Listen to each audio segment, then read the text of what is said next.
अगले दिन जैसे ही राजा भोज ने सिंहासन पर बैठना चाहा, तो दूसरी पुतली बोली, जो राजा विक्रमादित्य जैसा गुणी हो, पराक्रमी हो, यशस्वी हो, वही बैठ सकता है इस सिंहासन पर। राजा ने पूछा, विक्रमादित्य में क्या ये सभी गुण थे?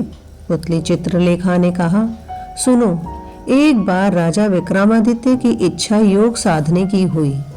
अपना राजपाट अपने छोटे भाई भृतहरि को सौंपकर अंग में भभूत लगाकर वे जंगल में चले गए।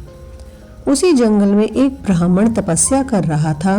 देवताओं ने प्रसन्न होकर उस ब्राह्मण को एक फल दिया और कहा, जो इसे खा लेगा वह अमर हो जाएगा। ब्राह्मण ने वह फल अपनी पत्नी को दे दिया। पत्नी ने उससे कहा, इसे राजा को दे आओ और बदले में कुछ धन ले आओ। ब्राह्मण ने जाकर वह फल राजा को दे दिया। राजा अपनी रानी को बहुत प्यार करता था। उसने वह फल अपनी रानी को दे दिया। रानी का प्रेम शहर के कोतवाल से था। रानी ने वह फल उसे दे दिया। कोतवाल एक वेश्या के पास जाया करता था।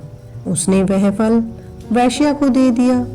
वेश्या ने सोचा कि मैं अमर हो जाऊंगी तो भी पाप कर्म करती रहूंगी।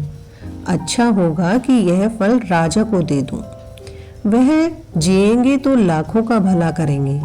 यह सोचकर उसने दरबार में जाकर वह फल राजा को दे दिया। फल को देखकर राजा चकित रह गए। उन्हें सारा भेद मालूम हुआ तो बड़ा दुख हुआ। उसे दुनिया बेकार लगने लगी। एक दिन वह बिना किसी से कहे सुने राजघाट छोड़कर घर से निकल गए।